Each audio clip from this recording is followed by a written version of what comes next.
한 주간 참 폭염 가운데 고생들 많으셨는데요.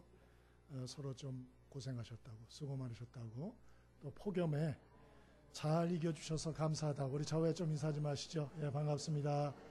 고생하셨습니다. 수고 많으셨습니다. 예, 잘 이겨주셔서 감사합니다. 예, 감사합니다. 더운데 7일이 입추더라고요. 그리고 또 엊그제 저녁부터 보니까 좀 시원한 바람이, 더운 바람이 좀 꺾인 듯한 느낌이 들었어요. 또 땅에서 지열도 조금 덜 올라오고, 아닌가요? 그런 것 같아요. 지열도 좀 덜 올라오고, 또 이제 변화의 소망이 또 있어서 얼마나 감사한지 모릅니다.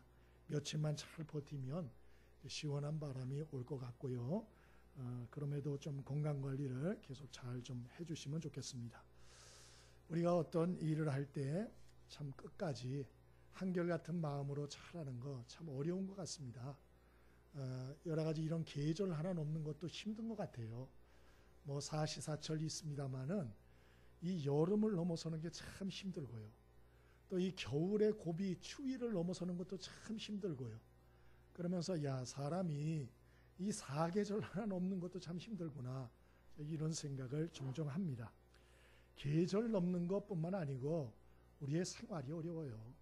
결혼 생활 하나도 결혼할 때야 화려한 꿈을 꾸고 우리가 결혼하지 않습니까? 그런데 이 결혼 생활을 끝까지 아름답게 유지하는 일은 보통 어려운 게 아니에요. 좀 여러 가지 어려움들이 많죠. 또 신앙생활도 마찬가지입니다. 우리가 시작은 하는 것은 참 아름다운 일입니다만은, 그러나 이 신앙생활도 우리가 끝까지 잘하는 거, 이거 참 어렵습니다. 이거 쉽지 않습니다. 이 세상에 끝까지 잘하고 싶지 않은 사람이 어디 있겠어요? 우리가 가정생활도 끝까지 잘 좀 인내하면서 하고 싶고, 또 신앙생활도 끝까지 인내하면서 좀 잘해보고 싶고, 내가 맡은 일도 좀 인내하면서 끝까지 잘해보고 싶지 않아요? 그렇죠? 잘해보고 싶으시죠? 다 잘해보고 싶어요. 그런데 하다 보면은 예기치 않은 여러 가지 어려움들, 문제들, 또 여러 가지 예측하지 못한 갈등들, 사고들, 이 변수들, 이런 게 자꾸 튀어나오니까 참 그런 것들이 시험이 되고 유혹이 되고, 그래서 결국에는 참 이런 눈에 또 보이지 않는 악한 영들의 역사로 말미암아 참 중도에 무너지는 사람들이 많죠. 그리고 그 여러 가지 가진 시간이나 재능이나 그런 아름다운 기회들을 다 허비하고 그 인생의 마침을 참 비참히하는 분들 많이 있습니다.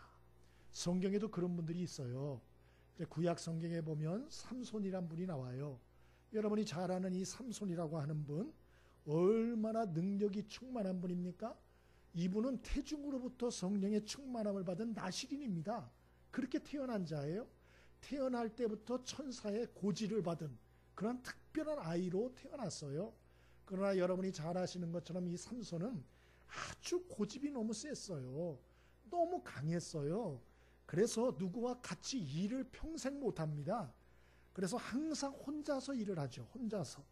더군다나 또 육신적인 정욕에도 굉장히 약해서 여기에 자기를 방치합니다.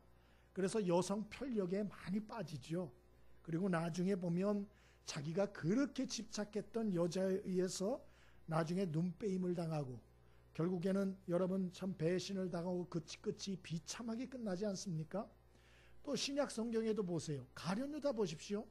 가룟유다는 예수님이 직접 지명한 12제자 중에 하나입니다. 그런데 이 사람도 굉장히 강해요. 자기 성격이. 그래서 예수님의 생각하고 자기 생각이 좀 틀린 것 같으니까 이분이 어긋나기 시작해요. 그리고 나중에 어떻게 합니까? 예수님을 적들에게 돈 받고 팔아버립니다. 그러고 나서 그 자책감으로 인해서 괴로워하다가 이분이 너무 강해요. 자결을 해요. 참 기가 막힌 일이죠. 그래서 그 끝이 굉장히 비참하게 끝나는 것입니다. 그래서 오늘 사도 바울 선생님이 에베소 교회 성도들에게 말하는 거예요. 16절에 세월을 좀 아끼라고. 그렇게 정신줄 놓고 살면 안 된다고. 때가 악하다고. 정신 차려야 된다고. 그렇게 말해요. 이 세상에 하나님의 백성들을 뒤흔들고 시험에 빠지게 하고 유혹에 흔들리게 하는 눈에 보이지 않는 악한 세력들이 너무나 많다고. 응? 그래 정신 차리고 살라고. 그럼 어떻게 사는 게 정신 차리고 사는 거냐? 17절에 말씀하잖아요. 네가 네 인생의 주인 되어 살지 말라고 그렇게 말해요. 네가 주인 돼서 살면 백전백패야. 너는 계절 하나도 넘어서기가 헉헉 힘들어하는 연약한 존재야. 그러니까 네가 주인 되지 말라고 그렇게 말씀하잖아요. 네가 주인 되어 살지 말고 인생의 주인을 예수님으로 삼고 그 예수님께 뜻을 묻고 그분의 뜻을 따라서 살아야 된다고. 그분의 도움을 받으며 살아야 된다고 그렇게 말해요. 그러면 어떻게 예수님을 주인 삼고 그 뜻을 따라 살 수 있나? 그것도 우리 힘으로 안 돼요. 18절에 그래서 뭐라고 말합니까? 술로 대표되는 세상 재미, 쾌락에 너무 취하지 말고 오직 성령의 충만함을 받으라고. 성령의 충만함을 받으면 네가 주님의 뜻대로 살 수 있다고. 그리고 하나님 앞에 영광 돌릴 수 있다고. 그리고 허송세월하지 않을 수 있다고. 오늘 사도 바울은 에베소 교회 성도들에게 말하고 있어요. 여러분 예수님의 제자들도 생각해 보십시오. 이분들이 다 어부 출신으로 불황무식한 사람들이죠. 또 겁이 많은 사람이고 이기적인 사람이고 굉장히 거친 사람이고 부족함이 많은 사람이었어요. 예수님 그들 제자로 불러 3년을 동고동락하면서 가르쳤어요. 그런데 예수님이 십자가에 죽기 전 새벽에 예수님 체포당하실 때 12명 전원 한 명도 빠짐없이 다 도망갔습니다. 다 스승 놔두고 다 도망갔어요. 다 도망갔어요. 그런데 이런 제자들이 180도 변화됩니다. 그게 어떻게 변화되나? 사도행전 2장에 보니까 예수님이 말씀하신 성령님을 기다리면서 10일 동안 기다려요. 기도해요. 그때 약속하신 성령이 기도하러 모인 120명의 성도들에게 충만하게 부어집니다. 이 성령의 충만함이 임하니까 이 사람 안에 있었던 두려움이 다 떠나가는 거예요. 그리고 이 사람들이 다 담대한 사람이 됩니다. 지혜의 사람이 되고 능력의 사람이 되고 기적의 사람이 되고 문제를 일으키는 자가 아니고 문제를 푸는 사람들이 되고 사람에게 상처를 주고 사람을 죽이는 사람이 아니고 사람을 살리는 사람들이 되더라. 이게 사도행전의 역사예요. 사도행전의 역사. 여러분 우리가 신앙생활 한다는 것은 일주일에 한 번 주일날 교회 와서 예배드리고 내 할 일 다 했다 이렇게 만족하는 건 아니에요. 예? 그것은 잘못하면 종교인이 돼요. 종교인. 그래서 성가대 와서 하는 것도 그냥 하는 거예요. 그냥 의무적으로 하는 거예요. 주일날 예배드리는 것도 그냥 와서 예배드리고 가는 거예요. 여러분 이렇게 될 수 있어요. 근데 신앙생활은 그런 게 아니에요. 예배드리는 게 중요하지만 신앙생활이 그런 게 다라면 기독교는 벌써 끝났을 거예요. 그런 게 아니라는 거죠. 그럼 뭐냐?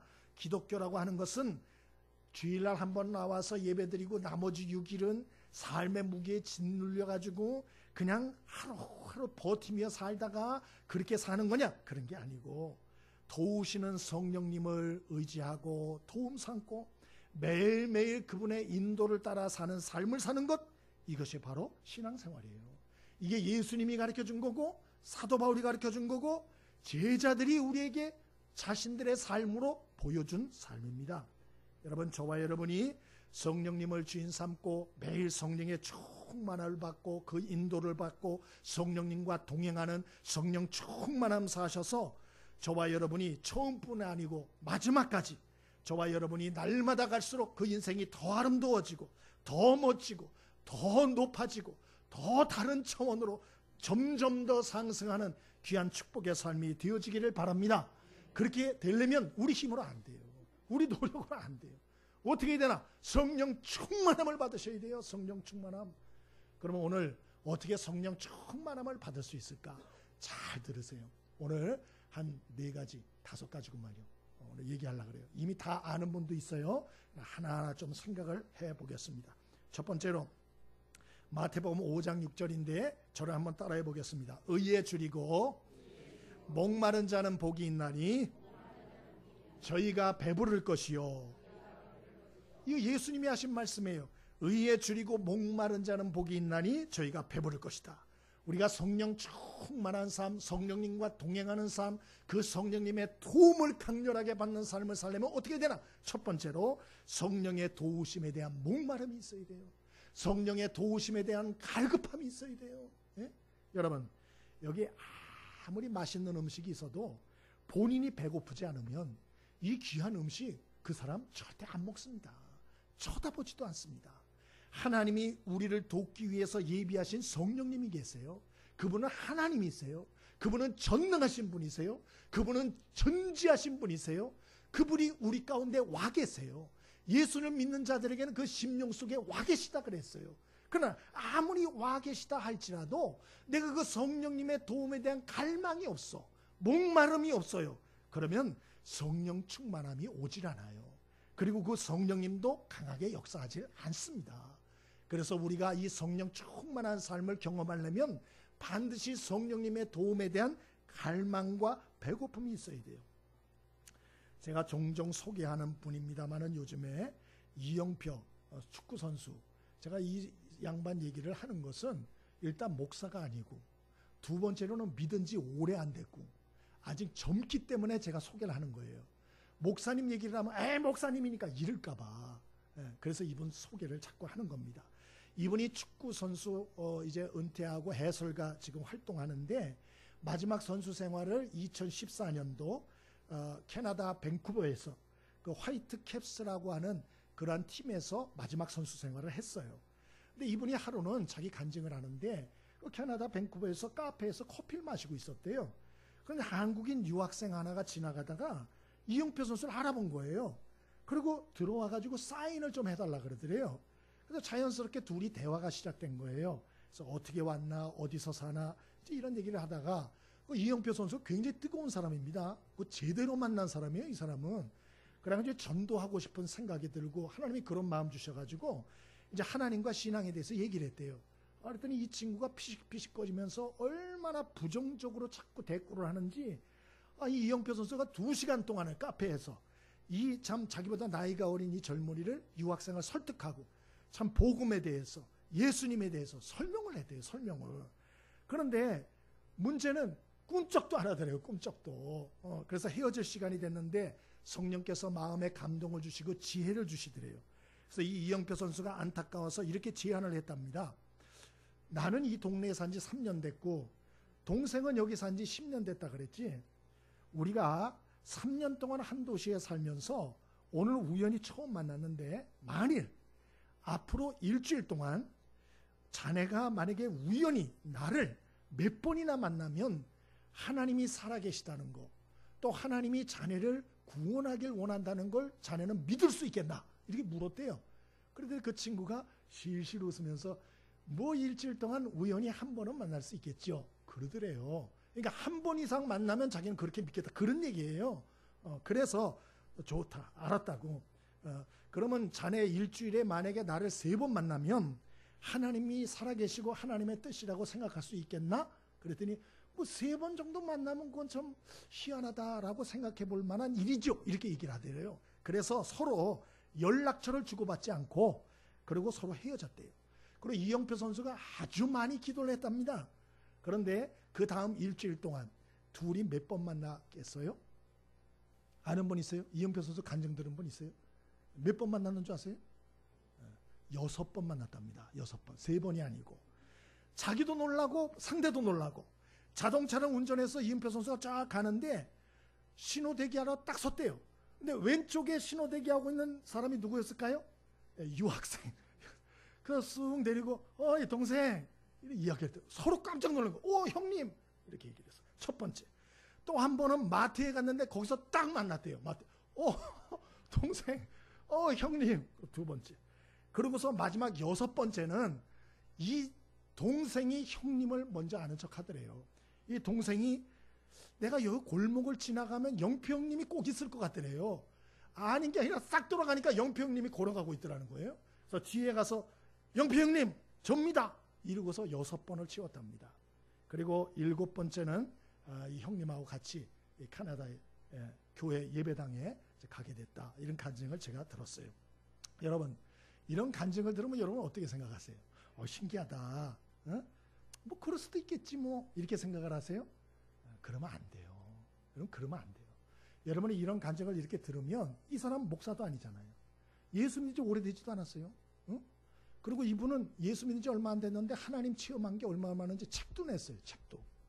그 책도 베스트셀러가 됐어요. 여러분은 예수님 이제 몇 년 되셨어요? 한 5년 되셨어요?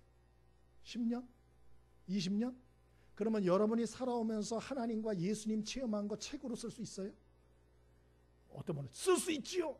예, 쓸 수는 있겠죠. 근데 아무도 안 읽어서 문제지. 응? 이영표 선수는 하나님의 살아계신 걸 체험한 게 베스트셀러가 됐습니다. 지금. 예? 기독교 서적 중에 1위예요. 지금. 예? 그렇게도 많이 읽어요. 그 내용을 보면 굉장히 깊습니다. 이 만만하게 볼 친구가 아니에요. 예? 여러분 이런 얘기를 들을 때 좀 거룩한 갈망을 가질 수 있게 되기를 바랍니다. 응? 왜 똑같이 예수를 믿는데 저 사람은 왜 살아계신 하나님의 역사를 체험하고 나는 왜 이 모양이지? 왜 그렇지? 저 사람도 평신도고 나도 평신도인데 왜 저 사람은 성령님의 역사와 동행하심의 감동을 날마다 느끼며 사는데 나는 그런 걸 한 번도 못 느끼지? 여기에 대한 고민이 있어야 돼요. 그리고 거룩한 열망이 있어야 돼요. 그래야 그 신앙의 발전이 있고 변화가 있고 뭔가 좀 더 다른 차원으로 나가지. 뭐 이런 간장은 뭐 그런 거보다 그 무슨 발전이 있고 변화가 있겠어요. 응? 그렇게 하면 아무 변화가 없는 것이에요. 여러분, 저와 여러분이 이런 하나님의 성령의 역사하심에 대한 갈망과 목마름이 있게 되기를 바랍니다. 예? 그때 하나님께서 우리 가운데 놀랍게 역사를 하세요. 두 번째로 우리가 어떻게 하면 성령님과 동행하는 성령 충만한 삶을 살 수 있는가? 사도행전 2장 38절입니다. 한번 같이 따라 읽어봅니다. 너희가 회개하여 각각 예수의 이름으로 세례를 받고 죄사함을 받으라. 그리하면 성령의 선물을 받으리니.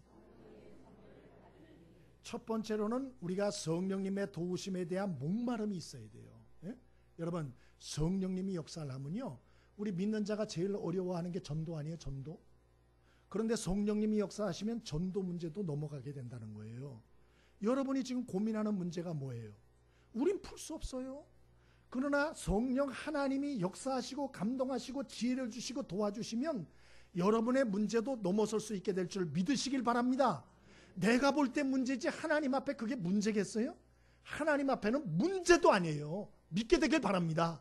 그래서 우리가 이 하나님의 살아계심에 대한 믿음을 갖고 성령님의 도우심에 대한 갈망을 가지셔야 돼요. 그때 그분께서 역사하기 시작해요. 두 번째로는 회개하셔야 돼요. 회개. 여러분 좀 전에 아까 말씀을 같이 우리 따라 읽었잖아요. 너희가 회개하여 각각 예수 그리스도의 이름으로 세례를 받고 죄사함을 받아라. 그리하면 성령의 선물을 받으리니. 그랬잖아요. 여러분 성령 하나님은 거룩한 영이에요. 거룩한 영. 그래서 더러운 곳에는 역사하지 않으세요. 예? 근데 우리는 우리 자신을 자꾸 깨끗한 줄 알잖아요. 여러분이 집안 청소를 하실 때가 있죠. 나름대로 깨끗하게 청소했다고 생각을 하잖아요. 근데 구석진 곳에 어느 날 닦아보면 먼지가 있어요? 없어요? 있죠.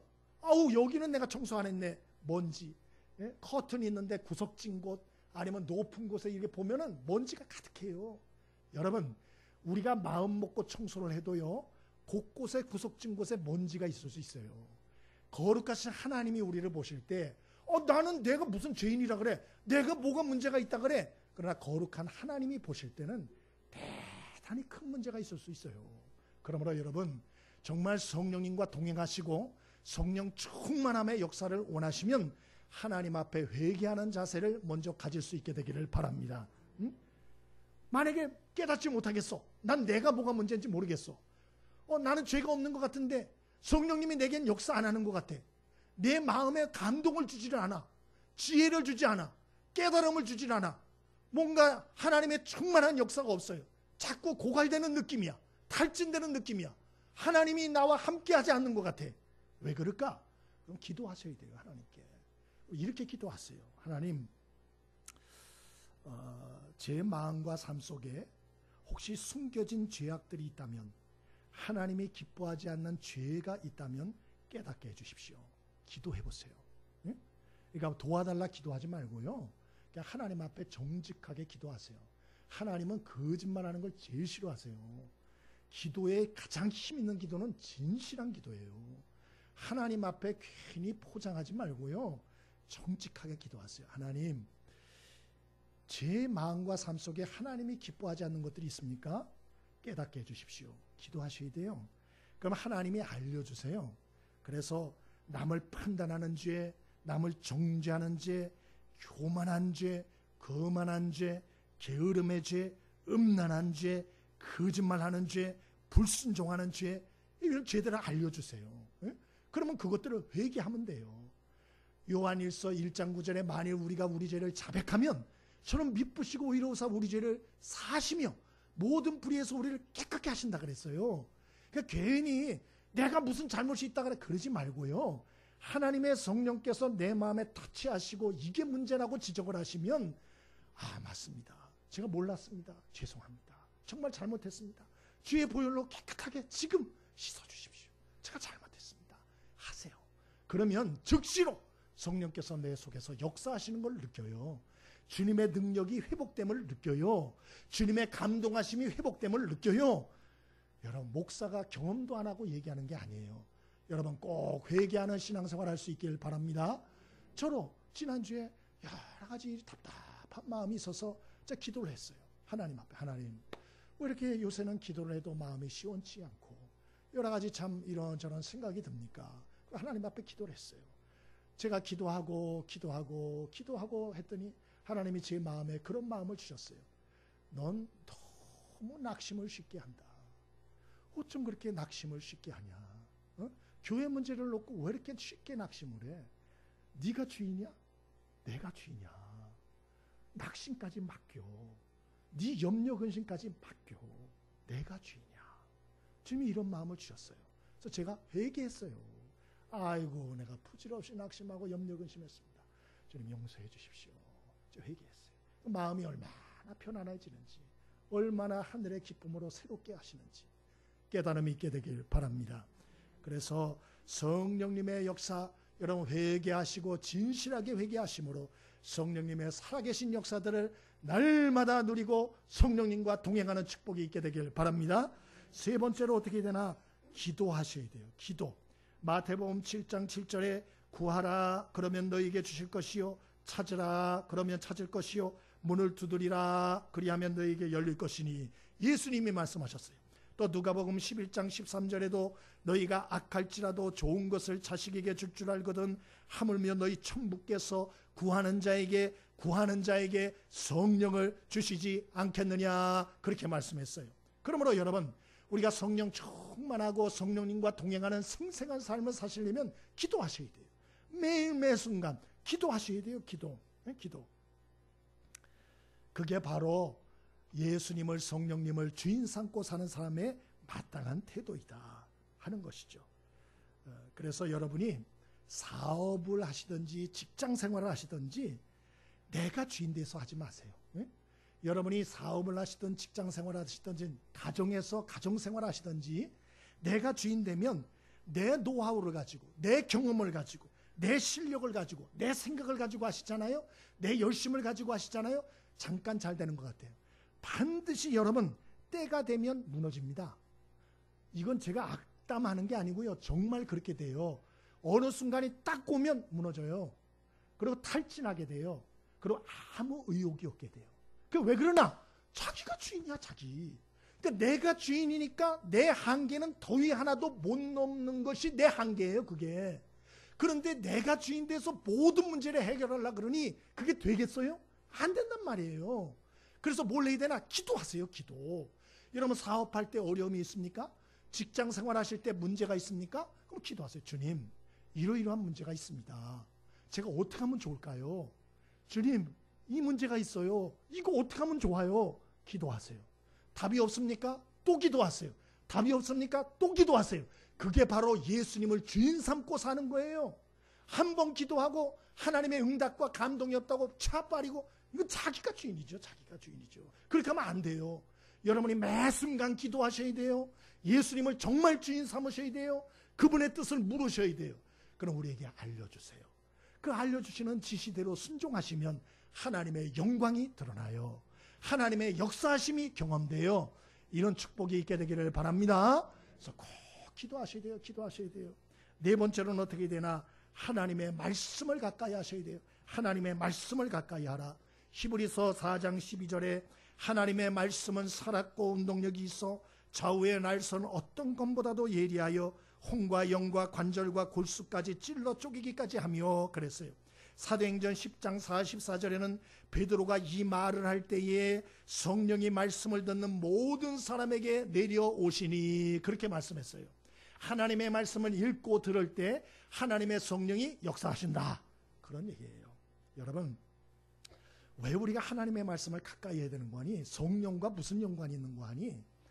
우리가 성령님의 감동과 인도를 따라 살아야 된다라고 얘기를 하는데, 실질적으로 이렇게 보면 이건 성령님의 감동이야, 이건 하나님의 뜻이야 라고 말하는 사람들 보면 대개 자기가 좋아하는 대로 그렇게 믿는 경향들이 많아요. 그리고 이 거짓 영들의 역사들이 많고요, 자기의 마음의 생각을 성령님의 음성으로 오도하는 경우도 많이 있어요. 예? 사람이 굉장히 이기적이거든요. 그래서 자기가 듣고 싶은 대로 듣는 경우가 많다고요. 그래서 이런 거짓 영들의 역사를 막으려면 반드시 뭐 해야 되느냐? 진리의 말씀으로 마음을 날마다 채워야 돼요. 그래야 그 하나님의 진리의 말씀을 통해서 내 심령이 흔들리지 않아요. 악한 영들이 역사하지 않을 수 있어요. 아멘이십니까? 어떤 어르신 한 분이 자기는 성경을 1년에 구독한다고 그러시더래요. 구독. 그래서 하루에 얼마를 읽으셔야 1년에 구독합니까? 그랬더니 하루에 보통 짧게는 7시간에서 9시간을 읽어야 된대요, 성경을. 그래야 1년에 구독한답니다. 구독. 근데 이분이 마지막 구독을 했을 때 코피가 터졌대요. 여기 중에서 성경 읽다가 코피 터져본 분 계세요? 예? 신나게 놀다가 그냥 코피 터진 적은 있어도 성경 보다가 코피 터진 적은 없을 거예요. 그죠? 예? 그래서 이분이 안 되겠다 싶어가지고 7독으로 바꿨대요. 7독.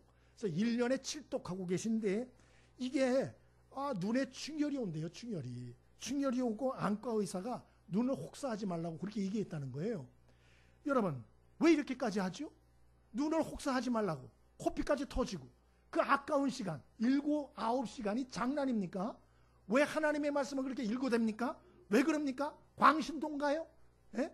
할 일이 없습니까? 왜 이렇게 성경 말씀을 자꾸 많이 읽는 것이죠? 정답은 하나님의 말씀을 가까이 하면 하나님의 성령이 그 은혜로 내 심령을 꽉 채우는 것을 경험하기 때문에 그래요. 여러분, 이거는 말로 설명이 되질 않아요. 이걸 제가 어떻게 말로 설명하겠어요? 본인이 직접 해봐야 이건 아는 거예요. 왜 하나님의 말씀을 자꾸 가까이 하라 그러는지 이 소리 암만 들어도 이거 펴서 개인이 자기가 읽지 않으면 그 의미를 알 수가 없어요.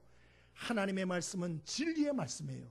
이 진리의 말씀을 내 심령에 가득하게 할 때 진리의 성령이 역사하시고 하나님의 성령이 내 심령을 붙드시는 줄 믿으시길 바랍니다. 이 성경은 그냥 성경이 아니에요. 그냥 이게 까만 글씨 이런 게 아니라고요. 하나님의 성령이 함께 하시는 말씀이다. 여러분, 저와 여러분이 하나님의 말씀을 가까이 함으로 이런 더 높은 영적인 세계를 경험하는 축복이 있게 되기를 바랍니다. 마지막으로, 잊어버리겠네. 다시 한번 하겠어요. 우리 성령 충만하고 성령님과 동행하는 생활을 위해서 첫 번째 어떻게 하라 그랬죠? 성령의 도우심에 대한 뭐가 있어야 된다? 갈급함이 있어야 돼요. 두 번째는 뭘 해야 된다? 회개. 거룩하신 하나님의 회개. 세 번째는 뭘 해야 된다? 매순간 기도. 네 번째는 뭘 해야 된다? 하나님의 말씀으로 심령을 채워야 된다. 그럼 마지막으로는 주님의 지시하심에 끝까지 순종해야 돼요. 주님의 지시하심에 순종해야 된다. 여러분, 사도행전 5장 32절에 하나님이 자기에게 순종하는 사람들에게 주신 성령님, 그런 말이 나와요. 하나님이 자기를 순종하는 사람들에게 주신 성령님이라고 나와요. 여러분, 하나님은 자기를 순종하는 자들에게 성령을 부어주신다는 거예요. 성령을. 예? 그러므로 우리가 하나님의 이 지시하심과 말씀에 또 마음의 감동에 자꾸 순종하는 이런 습관을 들여야 돼요. 순종하는 습관을. 예? 근데 때로는 이 성령님의 감동하심과 지시에 순종하는 것이 버거울 때가 있을까요? 없을까요? 있죠. 있어요. 나는 성령님의 인도하심, 지시하심 순종하는 게 너무 기쁜데? 거짓말이에요. 그건 거짓말이에요. 예? 그거는 자기가 하고 싶은 대로 성령의 음성이라고 거짓말 시키는 거예요. 여러분, 아브라함에게 하나님께서 갈대아 우르를 떠라 내가 내게 지시할 땅으로 가라, 이거 순종하는 게 쉬웠나요? 어렵죠. 예? 또 요셉이 팔려가는데 그곳에서 하나님을 의지하고 사는 게 쉬웠나요? 어렵죠. 마리아에게 하나님의 천사가 와서 성령이 너를 덮으리니 너에게 잉태될 자는 세상을 구원할 자라 말씀을 하셨어요. 마리아가 처녀인데 그 말씀을 아멘하고 순종하는 게 쉬웠나요? 어려웠죠. 때로는 하나님의 지시와 말씀에 순종하는 게 어려울 때가 있어요. 참 답답할 때가 있어요. 마음에 들지 않을 때가 있어요. 그러나 여러분, 그때라도 끝까지 하나님의 지시하심에 순종할 수 있게 되길 바랍니다. 왜 그러냐?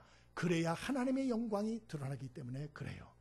계곡이 깊을수록 산이 높다고, 여러분, 내 상황이 정말 어려울수록 주님의 지시하심에 순종하셔야 돼요.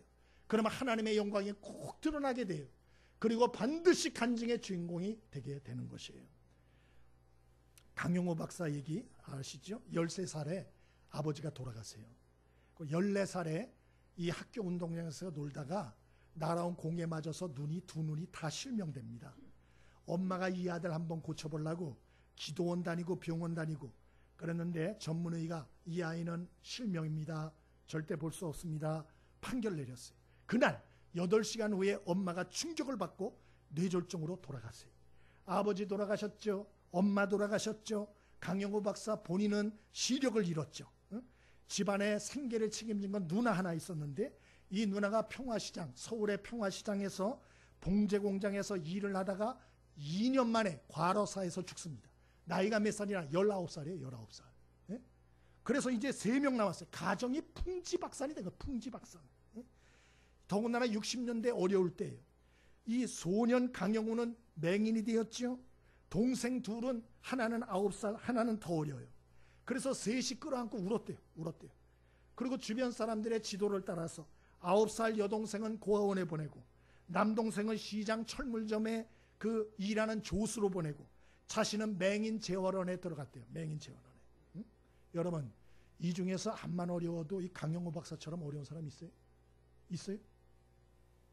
제가 볼 땐 제가 아는 한은 없어요. 응?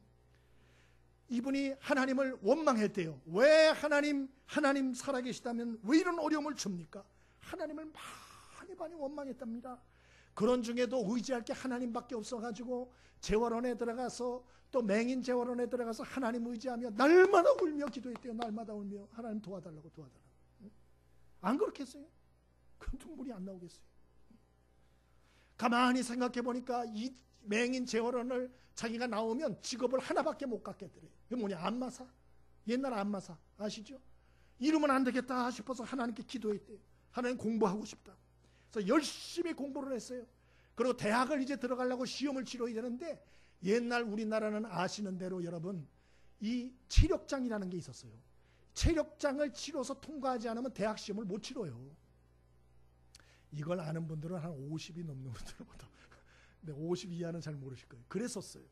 그래서 이 강영호 박사가 너무 대학에 들어가고 싶어서 편지를 썼답니다. 문교부 장관에게, 하나는 연세대 대학 총장에게 편지를 썼대요. 내가 이 시험을 치르고 싶다고. 나 대학 가고 싶다고. 근데 하나님의 은혜로 이분이 시험을 치를 수 있게 됩니다. 기적적으로. 그리고 연세대학을 들어가요. 그리고 4년 만에 연세대학 차석으로 졸업을 합니다. 그리고 이분이 기도를 하면서 더 꿈을 꿉니다. 미국 유학을 가고 싶다. 이런 소원이 있었어요.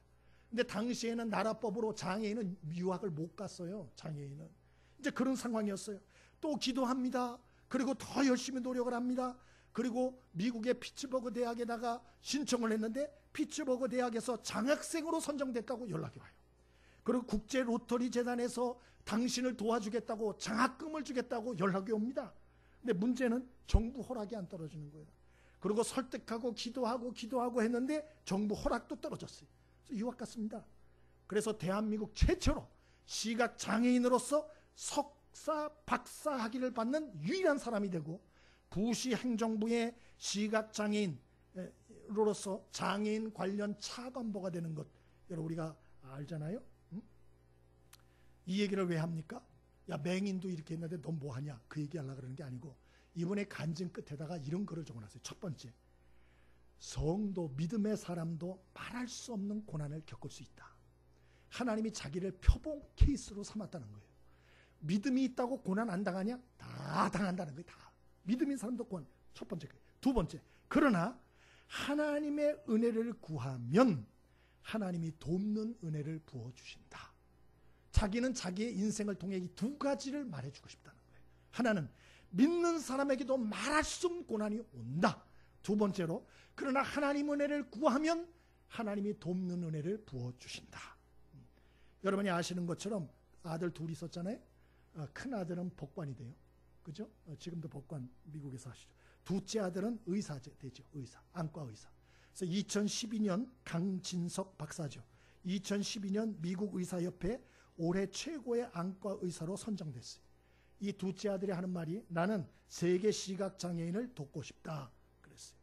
강영호 박사가 그 간증지 끝에다가 이렇게 적어놨어요. 들어보세요. 사람은 무엇을 따라 사느냐가 중요하다. 지금 보이는 문제와 지금 아픈 그 상처를 따라 살면 그 인생은 한 맺힌 인생이 되어 탄식과 비참으로 그 인생이 끝날 수밖에 없다. 그러나 어려움 중에도 문제와 상처를 바라보지 않고 하나님을 바라보고 그 인도를 구하고 살면 다른 삶을 살 수 있다. 다른 삶을 살 수 있다. 여러분도 다른 삶을 살 수 있어요. 다른 차원의 삶을 살 수 있다. 강영우 박사가 그 소리 적어놓고 돌아가셨다니까요. 응? 여러분, 우리 때로 살다 보면 이런저런 어려움들이 많이 있죠. 그러나 여러분 그러한 모든 문제와 어려움에 무너지지 않게 되길 바랍니다. 하나님의 도움을 구하십시오. 그리고 그분의 도움을 받으십시오. 그리고 인내하십시오. 그분의 뜻에 끝까지 순종해 보십시오. 반드시 하나님이 우리의 인생 가운데도 그 영광을 드러내실 것입니다. 에스겔서 47장 6절부터 보면 거기 하나님의 성전에서 은혜의 물이 쫙 나와요. 여기서 은혜의 물이 쫙 흘러나와요. 천사가 그것을 잽니다. 딱 쟀더니 발목까지 찼어요. 좀 더 가서 딱 쟀더니 무릎까지 차요. 좀 더 가서 쟀더니 허리까지 와요. 좀 더 가서 쟀더니 물이 헤엄쳐야 할 수 있을 정도로 가득 깊어졌어요. 그래서 이 사람이 막 헤엄을 쳤다. 뭐 이런 얘기가 나옵니다. 뭘 가르쳐 주느냐? 우리가 하나님을 믿는 신앙생활도 똑같은 게 아니에요. 어떤 사람은 바로 하나님의 은혜 그 강물에서 이 발목까지 그렇게 장난치듯이 신앙생활하는 사람이 있어요. 그건 뭐냐? 자기 멋대로 사는 거예요. 하나님의 은혜는 받지만 내 멋대로 내가 가고 싶은 대로 다 하고 할 거 다 하는 거예요. 그 얕은 신앙생활이에요. 그러나 조금 더 가면 어떤 신앙생활이 되냐? 무릎까지 오는 신앙생활. 요거는 어려울 때 기도하는 신앙생활이에요. 어려우니까 기도해. 그런데 어려움이 싹 사라지면 기도 안 해. 하나님 의지하지 않아.